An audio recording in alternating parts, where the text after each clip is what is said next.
It started with a box I hadn't meant to open.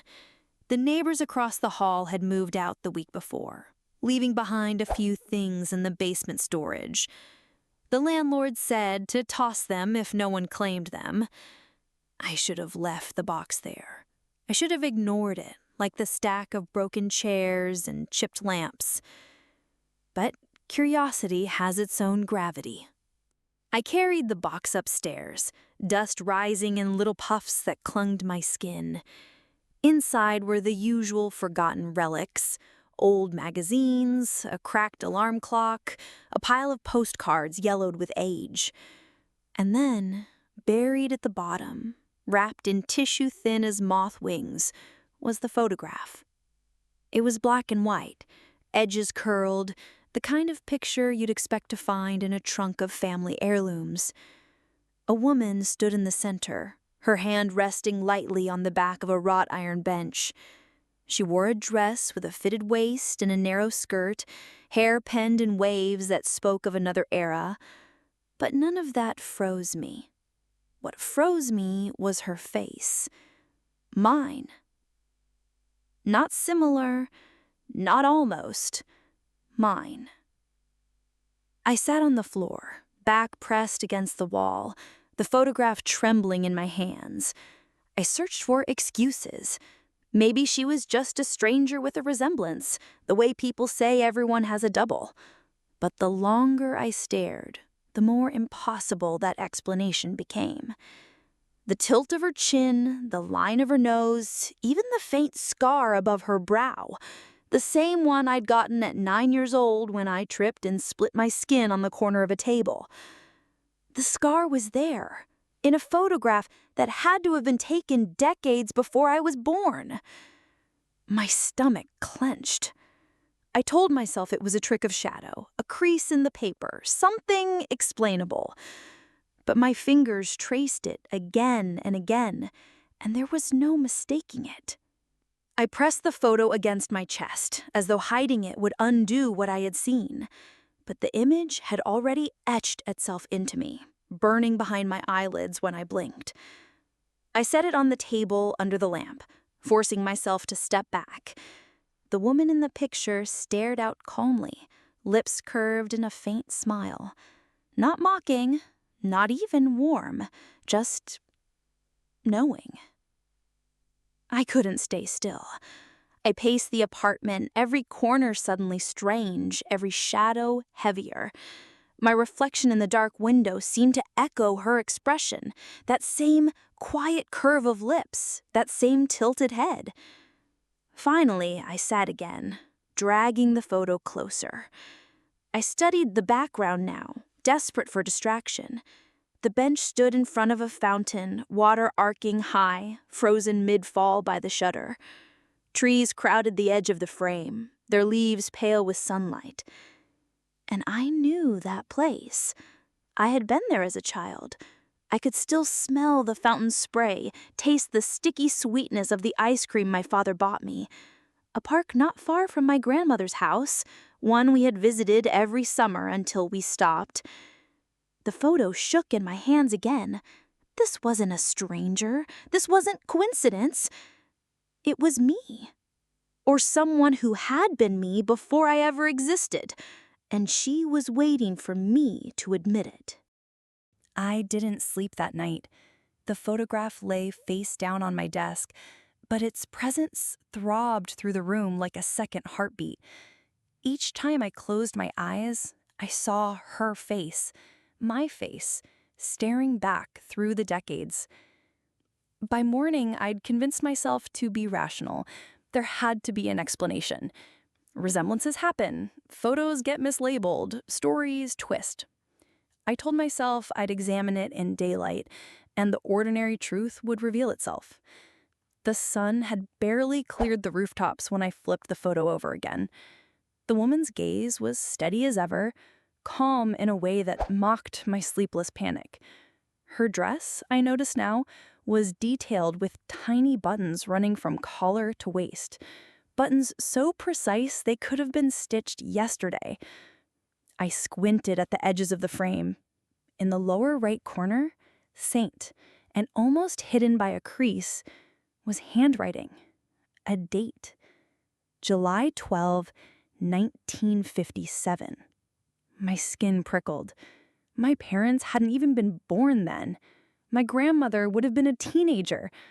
And yet, here I was, printed neatly into a summer that shouldn't have known me. I searched the rest of the image for comfort, for error.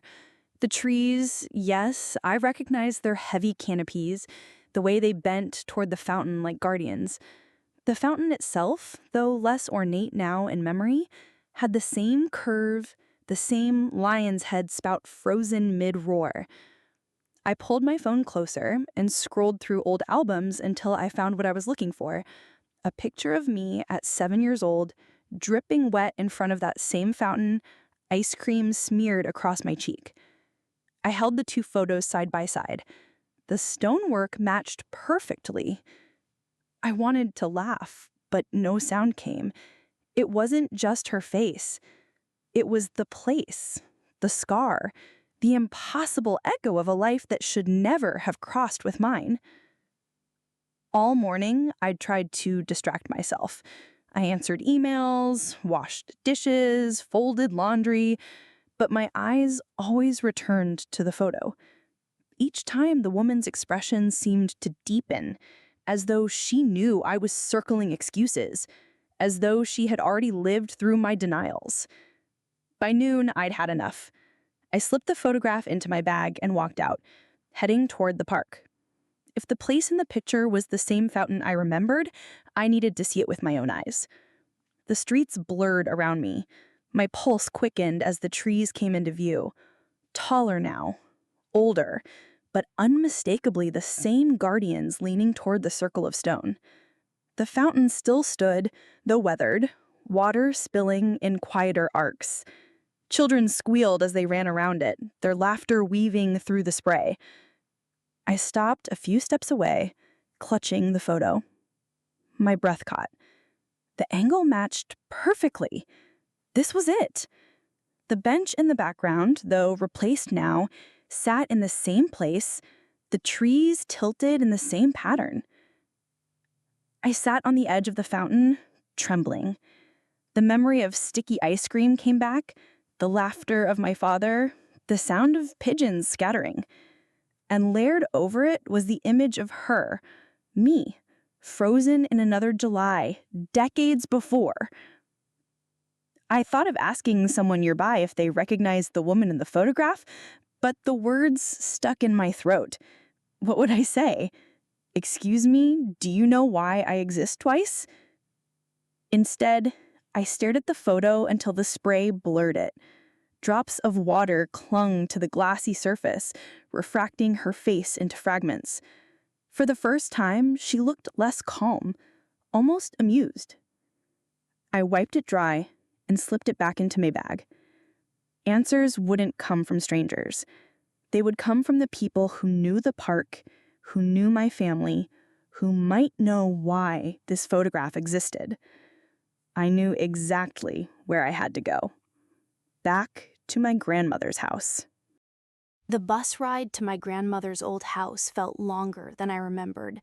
Maybe because I hadn't taken it in years, maybe because the photograph in my bag weighed more than its paper should have allowed.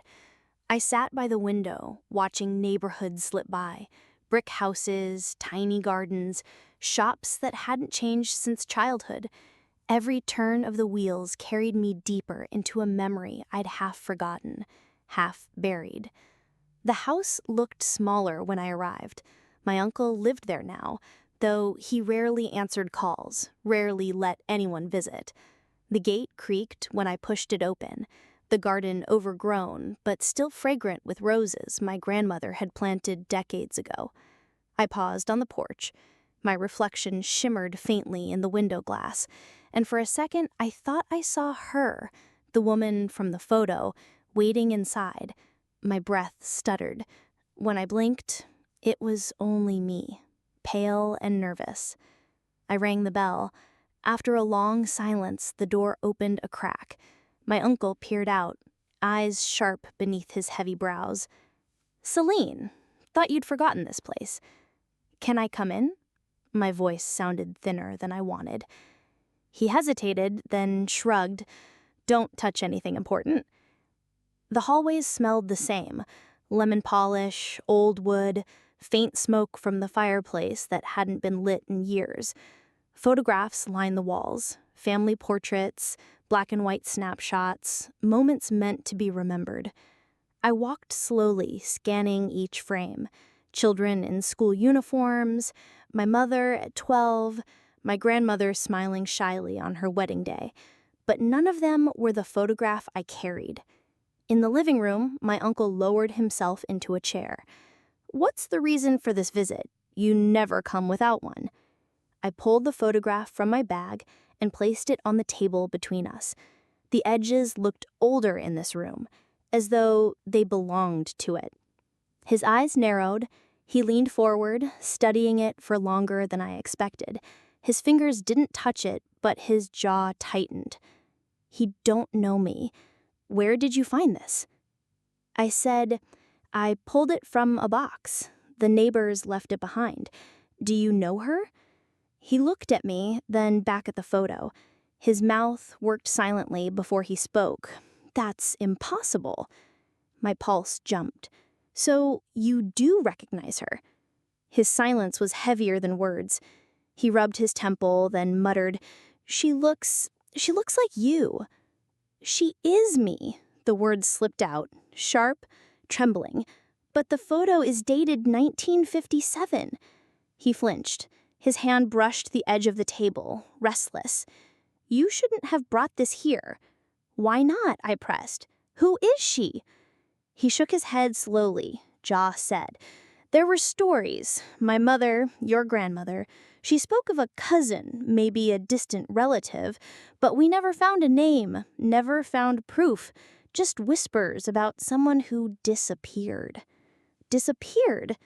"Vanished," he corrected, voice low, "like she walked out of the house one day and was never seen again.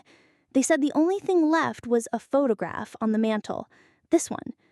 My hands shook as I stared at the picture. The woman's calm smile seemed heavier now, carrying secrets I wasn't meant to touch. My uncle rose abruptly. "I don't want it here. Take it away." "Please," I begged. "Tell me more. Where did she go? Who was she to us?" He shook his head again, jaw set. "The past doesn't like to be disturbed, Selene. Sometimes it's better not to know." But I couldn't accept that, not after seeing her face, my face, in a world that shouldn't have known me. I slipped the photograph back into my bag, my uncle's glare following me as though I'd broken a rule. When I stepped outside, the air felt thicker, pressing against my chest. The roses leaned toward me, their petals brushing my arm as I passed, like witnesses to a secret they couldn't voice. I told myself I was imagining it. But as I glanced at the photo again, I could have sworn the woman's smile had deepened, as though she was amused by my search. She wasn't just waiting to be found. She was guiding me. I couldn't let it go. My uncle's warning clung to me all the way home, but so did the look in his eyes when he saw the photograph. Fear, yes, but also recognition. He had known something. Maybe more than he wanted to admit. I spread the photo on my desk under the lamp, opened my laptop, and typed "Missing Woman 1957" into the local archive site. The search returned a flood of articles, most too vague, too brief. I refined it, adding fountain, park, bench. Each word felt like dropping a stone into a deep well, waiting for an echo. At first, nothing. Then, one article. The headline was blunt: "Local woman vanishes after summer picnic." The date matched the one scribbled in the corner of my photograph. My pulse quickened as I clicked. The article was short, written with the detached tone of the time. A young woman, aged 24, last seen near the park's fountain. Witnesses claim she'd been laughing with friends, then stepped away for a moment. She never returned. The only item recovered was a photograph later given to her family. I leaned closer. The grainy newspaper print included the image, my image, not just similar, the same photograph. The room tilted. I pressed my hands to the desk, breathing hard. This wasn't coincidence. The photo I found in a forgotten box had once been printed in a newspaper article about a woman who vanished decades before I was born. I scrolled further. No follow-up, no resolution, just silence. I sat back, staring at the glow of the screen. My fingers traced the scar above my brow, the same one visible in the photo. A part of me wanted to believe it was still an error, some bizarre accident of resemblance, but the evidence stugged higher. The date, the fountain, the family whispers my uncle half admitted. The woman wasn't just anyone. She was part of me, or I was part of her. I closed the laptop, restless. Sleep was impossible, so I walked. The night air was cool, carrying the faint hum of the city. I found myself heading toward the park again, as though the fountain might spill out the answers I couldn't find online. The park was quiet, emptied of laughter. The fountain gurgled under the dim glow of street lamps, water catching silver light. I sat on the bench, the one that replaced the iron in the photo, and pulled it from my bag. The woman's calm smile seemed sharper now, like the paper itself had absorbed my questions. I whispered, "Who are you?" A breeze stirred the trees, lifting the edges of the photo. For an instant, I thought I saw her blink. My chest seized. I lowered the picture quickly, heart hammering, but the sensation lingered, like I hadn't been staring at a still image at all, but at a window. The next morning, I went to the city records office. The building was musty, its walls lined with cabinets that hummed with decades of forgotten names. The clerk barely looked up when I asked about the missing woman from 1957. Family name? I don't know, I admitted. But the photograph. I slid it across the counter. She glanced at it, then froze. Her eyes flicked from the picture to me and back again. "Strange," she murmured. "You look—" She cut herself off, shaking her head. After a long pause, she disappeared into the stacks and returned with a thin file. Inside were scraps. The newspaper clipping I'd already seen, a witness statement, a police note. The handwriting was neat, stern. Family unwilling to comment, case closed without resolution. No name, no trace of who she was beyond that day. I tucked the file back into its folder, my pulse racing. Even the records wanted her to vanish. When I left the office, the sunlight felt too bright, the street too sharp. I pulled the photo out of my bag again, staring at her knowing smile. The city might have forgotten her, but she hadn't forgotten me. The archives gave me scraps, but scraps weren't enough. I needed flesh, breath, voices. I needed someone who had lived close enough to the story to feel it in their bones. That evening, I called my mother. I hadn't planned what to say. The words came clumsy, urgent. "Mom, did your grandmother ever talk about someone missing? A cousin, maybe? A woman who disappeared?" There was a pause on the line. Too long. "Why are you asking?" she said finally. "I found a photograph in an old box. She looks like me, Mom. Exactly like me." Another pause, sharper this time. I heard her draw in a breath, then exhale. "Your grandmother used to tell stories. Family gossip, really. You know how she was. I wouldn't take them seriously." "Please," I pressed. "Just tell me." Her voice lowered. "There was talk of a girl. A distant relative, maybe a cousin of your grandmother's. They said she disappeared one summer day and no one ever found her. Your grandmother would shoo us away if we asked too many questions. Do you know her name?" Silence again. Then, reluctantly, Ilara. The name landed in my chest like a stone in water, rippling outward. It was beautiful, unusual, haunting. I whispered it aloud, Ilara, and the sound felt oddly familiar, like a word I'd been waiting to remember. I shouldn't have told you, she said quickly. There's nothing good in digging up the past. But the line between us buzzed with more than caution. It buzzed with fear. After we hung up, I sat staring at the photograph, tracing the edges of her smile, the faint scar above her brow. Ilara. The name fit her, as though it had been written beneath the image all along. The next day, I decided to visit one of my grandmother's old friends, Mrs. Keller. She'd lived 2 houses down for as long as I could remember, her window always glowing with the light of a lamp late into the night. She welcomed me in with her usual warmth, though her eyes sharpened when I mentioned my grandmother's name. Over tea, I slid the photograph across her table. Her hand trembled as she reached for it. Oh my. You recognize her? My heart raced. Her gaze flicked up to me, then back to the picture. It's uncanny, she whispered. The likeness. You could be twins. She's called Ilara, I said. Did you know her? Her lips pressed tight.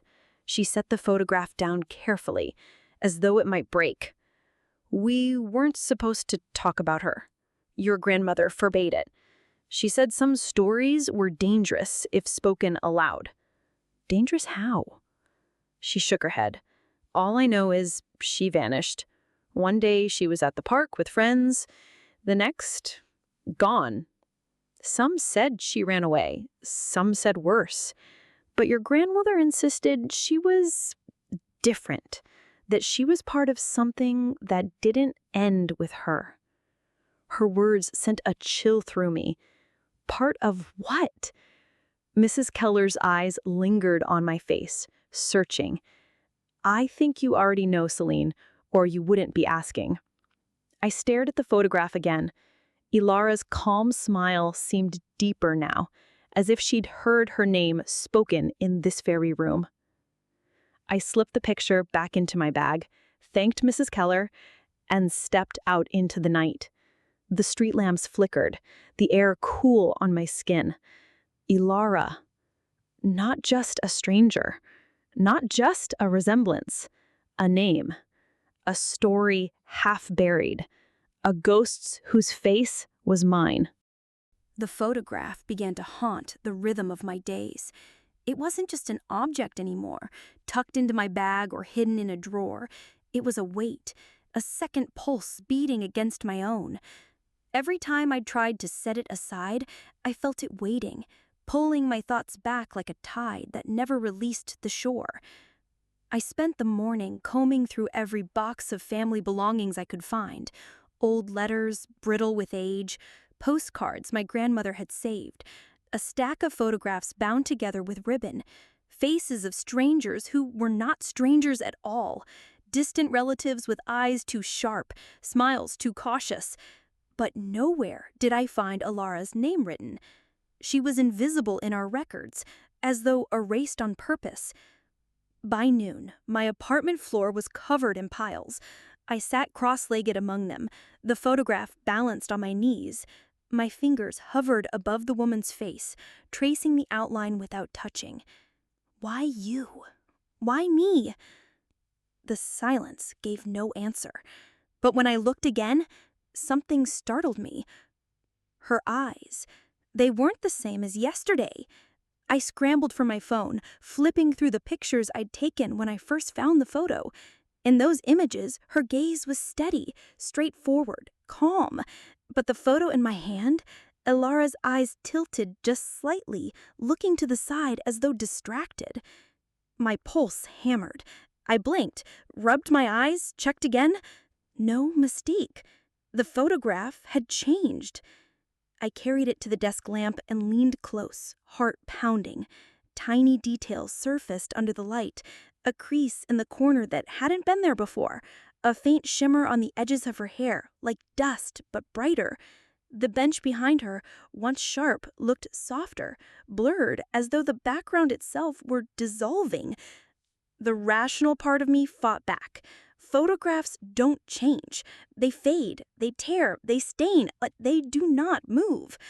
I told myself my memory was faulty, my imagination reckless. But deep down, I knew. The photograph wasn't just a relic. It was alive in some way that defied explanation. I shoved papers back into boxes, slammed drawers shut, and paced the room. Every few minutes I returned to check. Each time, Ilara looked slightly different. A shift in the angle of her smile, a new shadow on her cheek, the faint outline of someone else in the background that hadn't been there before. By evening, I was trembling. I stuffed the photograph into my coat pocket and walked aimlessly through the city streets, hoping distance would dilute the strangeness. The air smelled of rain, the sidewalks slick with neon reflections. I ended up outside the park again, drawn there like a thread pulled taut. The fountain gushed steadily, the same lion's head spitting arcs of water, indifferent to my spiraling thoughts. I sat on the bench and pulled out the photograph. My breath caught. The fountain in the picture was no longer frozen. Water shimmered mid-fall, blurred in motion as though the shutter had never clicked. I dropped the photo onto the bench, panic flooding me. For several minutes I stared at it, waiting for the image to settle, but the ripples of water continued. Tiny droplets caught mid-air. Someone passed by, glancing at me oddly. To them, it was only an old photo. To me, it was a door beginning to open. I picked it up with shaking hands. The woman, Ilara or me or both, stared out with a faint smile that was no longer calm. It looked almost expectant. I whispered, "What do you want from me?" The sound of the fountain grew louder, drowning out the city's hum until it felt like the photo itself was amplifying it. I pressed the picture flat against my chest, eyes squeezed shut. When I opened them again, the park was still there, night settling around the fountain. But in the photograph, the sky had darkened, the shadows of the trees longer, deeper. A figure stood faintly at the edge of the frame, blurred, but unmistakable. Not Ilara, not me. Someone else, watching. I shoved the photograph back into my bag and stumbled home. My apartment felt too bright, too sharp, like it didn't belong to me anymore. I placed the photograph face down on the desk, but sleep refused to come. At 3 a.m., I rolled over and my eyes landed on the photo. Somehow it had flipped itself back, Ilara's knowing smile glinting faintly in the dark. I sat up, heart pounding, and realized the truth I'd been avoiding. This wasn't just history resurfacing. This was the beginning of something that hadn't finished. By morning, I was too exhausted to fight. The photograph lay on my desk, uncovered, her eyes following me no matter where I moved in the room. It wasn't imagination anymore. I knew it. Sometimes the corners of her lips twitched upward, the faintest change in expression. Sometimes her gaze shifted, no longer staring straight ahead, but looking just to the side, as if someone else stood there, just out of frame. I skipped work. I couldn't focus on anything else. Instead, I brewed cup after cup of coffee I never finished and stared at the image until my vision blurred. Every time I looked away, I promised myself I'd leave it, let it rest, but I couldn't. By afternoon, I noticed something new. The background, the trees that leaned toward the fountain, seemed darker than before, shadows stretching farther across the stone. I pulled out my phone to compare again with the first snapshot I had taken. The difference was unmistakable. In the old picture, the sunlight had been sharp, high summer brightness. Now, the fountain was shrouded in dusk. I whispered, "You're changing." And then, as if in reply, the figure I'd glimpsed before at the edge of the frame grew clearer. It was tall, blurred by distance, but not entirely faceless.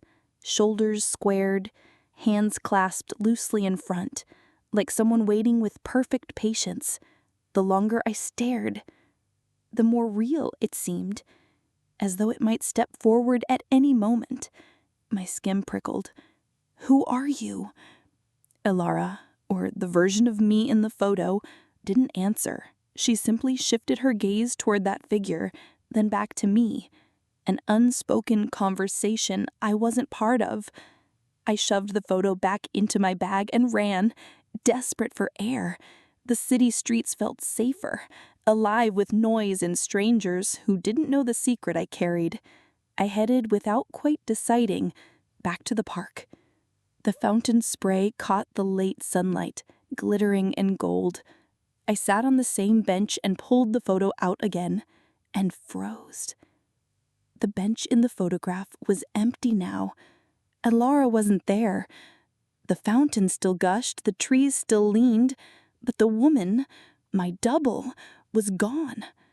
Only the faint shadow of the waiting figure remained, closer now, almost at the fountain's edge. I clutched the photo until the edges bit into my skin. My chest tightened, panic crawling through me. Where had she gone? A ripple passed through the fountain before me. Not in the water, in the reflection of the water. For a heartbeat, I saw her there, bending close as if to whisper to me through the ripples. Then she vanished again. I staggered to my feet, shoving the photo back into my coat. My legs carried me home, my breath ragged. That night, when I laid the photo back on my desk, the figure was no longer distant. It stood directly behind the empty bench, hands still clasped, waiting. And the look in Elara's eyes, calm, knowing, seemed to burn from somewhere just beyond the paper. It wasn't only a photograph anymore. It was a door. I couldn't leave the photograph on my desk. Its presence filled the apartment like a low hum, vibrating through walls and into my chest. I slipped it into a drawer, then into a book, then into a box at the back of the closet. Each time I returned later, it had shifted, as if crawling back into the open.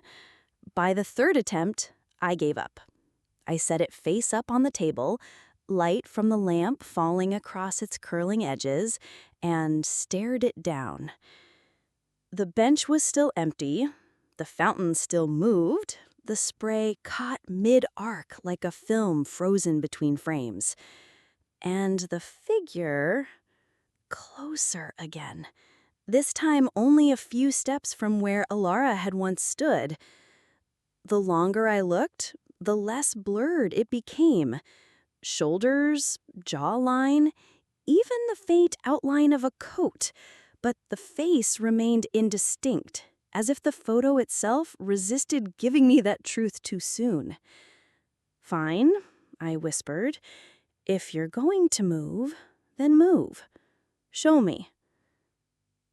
Nothing happened at first, just my own breath fogging slightly on the glass of the frame. But then the trees behind the fountain shivered. Their shadows deepened. And slowly, impossibly, the sound of water began to fill the room. I jolted upright, heart racing. The fountain spray was faint but real, trickling into my ears, dripping into my bones. The photo hadn't only changed, it was bleeding into my world. I pressed my hands against the table. "What do you want from me?" Elara appeared again, not in the center, not smiling, at the far edge of the frame, leaning against the trunk of one of the trees. Her posture was different now, alert, almost urgent. Her eyes, though grainy with age, met mine directly. I leaned closer until my nose nearly touched the photograph. My own reflection wavered across the glossy surface, mingling with hers. For a heartbeat, I felt her breath brush against mine. "Talk to me," I begged. "Please." Her mouth moved. One word, no sound. I strained, reading the shape. "Come." The air snapped cold. I shoved the photo back, nearly knocking over the lamp. My skin prickled as though invisible hands had traced my arms. I stumbled into the kitchen, splashed water on my face, tried to breathe. "It's not real," I told myself. "It can't be real." But when I returned to the table, water streaked across the surface of the photo, dripping onto the wood beneath. Not from me, not from the room, from the fountain inside the picture. I pressed my fingertips against it. The drops were cold. Shaking, I pulled the photograph back into its tissue wrapping, but the fabric grew damp immediately, spreading dark stains where the water touched. I stared at it, trembling, unable to decide if I should hide it again or hold it tighter. That night, I dreamed of the park. I walked toward the fountain, the spray catching golden light, but the bench was empty. The figure stood beside it now, clearer, waiting. Alara watched from the trees, her face pale but resolute, and when she lifted her hand to beckon, I felt my own body move forward against my will. I woke gasping, heart pounding so hard it hurt. The photo lay on the pillow beside me, damp, the faint scent of wet stone clinging to it. I didn't remember bringing it to bed. I carried the photograph with me the next day, tucked carefully into a folder, as though paper and cardboard could tame whatever lived inside it. Work was impossible. The numbers on my screen blurred, colleagues' voices drifted like static, every thought circling back to the image pressed against my side. By noon, I gave up pretending. I left the office, walking quickly, every step pulling me closer to the park. When I reached the fountain, the photo burned in my hands. I sat on the bench, heart rattling in my chest, and unwrapped it. The fountain inside the picture rippled. The spray moved, droplets frozen no more. The trees swayed in a wind I couldn't feel, and the figure stood waiting at the edge of the frame, sharper than ever, tall, coat buttoned, chin lifted, still faceless, but undeniable now. And Alara, she was back. She leaned against the iron bench, her posture weary, her smile gone. She looked at me the way a reflection never should, not echoing, not mirroring, but pleading. I whispered, "What do you want me to do?" The air thickened. The sound of the fountain around me rose louder, drowning the city noise. The spray misted my skin, but not from the real fountain, from the one in the photo. Droplets clung to my wrists, icy and glittering. I gasped and nearly dropped it, but something in me wouldn't let go. Alara's lips moved. "Step through." My throat closed. "That's not possible." The figure behind her shifted, turning slightly. Though the face stayed blurred, I felt its attention like a physical weight, cold and watchful. The photograph shook in my hands. The edges curled, the surface shimmered, and for a heartbeat, the border between paper and world thinned. The spray of water grew louder, the scent of roses and damp stone filled my lungs. I blinked, and for an instant, the bench beneath me wasn't wood, but iron, rust flaking beneath my palms. "No," I gasped. "This isn't real." But the world didn't care about my denial. The photograph pulsed like a heartbeat. My reflection appeared faintly across its surface, layered with Alara's, layered with the faceless figure. 3 selves tangled in one frame, all staring, all waiting.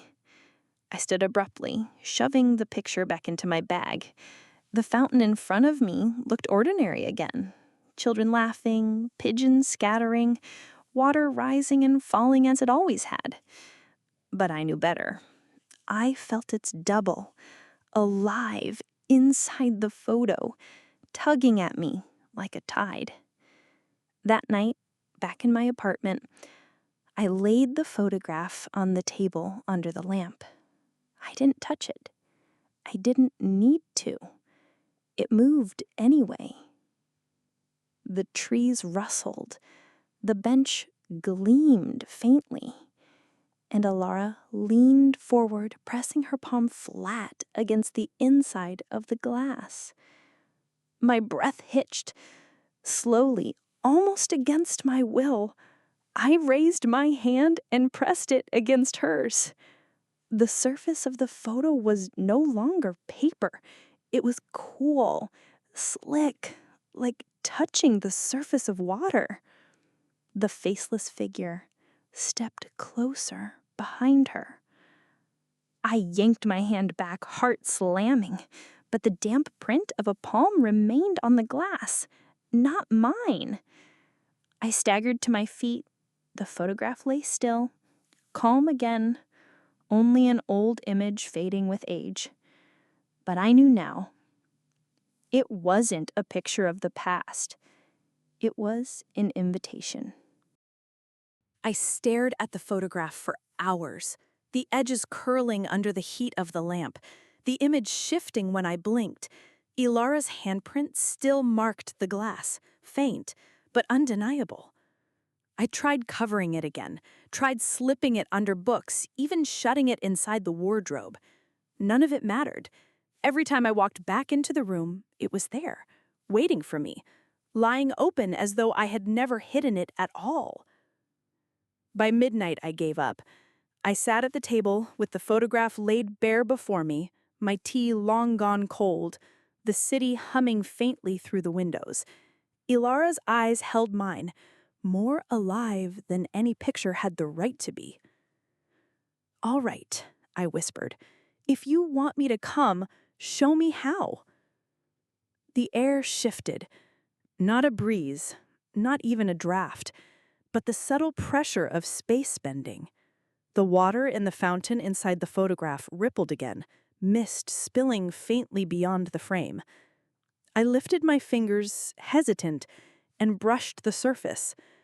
It was cool, slick, resisting like the skin of a lake before it breaks. The image deepened. The trees darkened, their shadows pooling. The figure behind the bench had moved closer again, almost beside Ilara now. Though faceless, I felt its gaze like a chill across my chest. I pressed harder. The paper gave beneath my fingertips. I jerked back, startled, heart hammering, but the impression of my touch remained, not an illusion, an actual depression in the surface of the photograph, as if the image were pliable. I traced the line of the fountain, the iron bench, the blurred face of the figure. The paper yielded each time, shallow, but real. A wave of dizziness rolled over me. I shut my eyes, willing it to stop, and when I opened them, the room around me looked thinner. My apartment wavered at the edges, its colors faded, but the fountain in the photo blazed sharp and bright, its spray catching light that shouldn't exist here. For one terrifying moment, I thought I had already crossed over. My palms flattened against the table, grounding myself in the scrape of wood, the hum of the fridge, the faint rattle of pipes. Real things.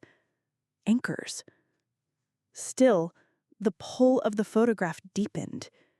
Ilara leaned forward inside the image, her hand against the glass, again, lips shaping the same word. Come. I shook my head, tears stinging. Why me? Why now?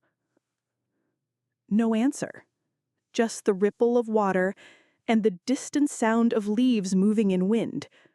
The figure behind her raised a hand too, a gesture half benediction, half command. The photograph glowed faintly. Not bright, not blinding, just enough to paint my fingertips silver. I thought of my mother's voice warning me not to dig, of my uncle's glare insisting I take the picture away, of Mrs. Keller whispering that Ilara was different, part of something that didn't end with her. And I thought of my own reflection, staring back at me every day, calm and ordinary, while this other self, Ilara, waited with secrets I had spent a lifetime denying. I took a deep breath, pressed both hands against the photograph, and whispered, "Then take me." The glass rippled like water struck by stone. The sound of the fountain roared into the room, drowning out the city, drowning out my heartbeat. For one endless second, I felt the world tilt, my apartment receding, the photograph expanding, pulling me in. And then it stopped. I was still at the table. My lamp hummed. The tea was cold. The photograph lay flat beneath my hands, nothing more than faded paper. But the water on my palms was real. I didn't sleep. How could I, with the sound of phantom water still dripping from my palms? I dried them again and again, but the dampness lingered, cold as if it had seeped beneath the skin. The photograph lay where I had left it, calm, flat, ordinary, while every nerve in my body screamed that nothing about it was ordinary anymore. At dawn, I carried it to the window. The city was waking below, vendors raising shutters, buses growling, children running late for school. All so solid, so real. Yet when the first light touched the photo, Ilara's figure sharpened with terrifying clarity. Her eyes caught the glow, her lips parted, and for the first time I swore I heard her voice, not gone, not through air, not through sound, but inside my chest, vibrating in my ribs. I nearly dropped the picture, but my fingers clung to it. "What do you want from me?" Her expression shifted, softer, sadder. She lifted her hand, palm against the glass. Behind her, the faceless figure waited still, patient, immovable. The photograph pulsed once, and suddenly, I was standing by the fountain. No, not standing, watching. My apartment remained around me. The window, the radiator, the desk clutter. But layered over it, as real as breath, was the fountain from the picture. Water sprayed high. Children laughed in echoes. The trees bent close. All the realities pulsed together, flickering in and out like two films projected on the same screen. I gasped, clutching the frame tighter. The smell of damp stone filled my nose. The roar of water pressed against my ears. "Ilara!" I shouted, though my voice cracked with fear. She turned toward me fully now, no longer a still figure, no longer bound by the limits of ink and paper. Her smile was faint but real, trembling at the edges. She lifted her hand, palm against the glass. Behind her, the faceless figure waited still, patient, immovable. The photograph pulsed once, and suddenly, I was standing by the fountain? No, not standing, watching. My apartment remained around me, the window, the radiator, the desk clutter, but layered over it, as real as breath, was the fountain from the picture. Water sprayed high. Children laughed in echoes. The trees bent close. These realities pulsed together, flickering in and out like two films projected on the same screen. I gasped, clutching the frame tighter. The smell of damp stone filled my nose. The roar of water pressed against my ears. "Ilara!" I shouted, though my voice cracked with fear. She turned toward me fully now, no longer a still figure, no longer bound by the limits of ink and paper. Her smile was faint but real, trembling at the edges. She mouthed one word. Again, "Come." The faceless figure stepped closer, hand outstretched. My knees weakened. I wanted to run, to fling the photograph out the window, to bury it beneath 100 walls. But I couldn't. My body leaned forward instead, drawn toward the glow, toward the spray of impossible water. I pressed my forehead to the glass, trembling. If I do, will I come back? Alara's eyes filled with something I couldn't name: sorrow, hope, inevitability. Her lips moved again, this time 2 words. "You'll see." The world tilted. The sound of the fountain roared until it drowned the city. The photograph burned in my hands, edges curling with light. For one dizzy heartbeat, I thought I was falling into her world, or she was pulling into mine. And then, silence. The light snapped out, the photo cooled, flat and lifeless again. Only my pale reflection stared back at me from the window's glass. I sank to the floor, breath ragged, the photograph still clutched against my chest. It hadn't taken me, not yet, but it had shown me enough to know that the boundary between us was thinner than paper. I closed my eyes, tears sliding hot down my cheeks. Alara wasn't a ghost. She wasn't just a resemblance or a story. She was me. Or maybe I was her. And the photograph wasn't done.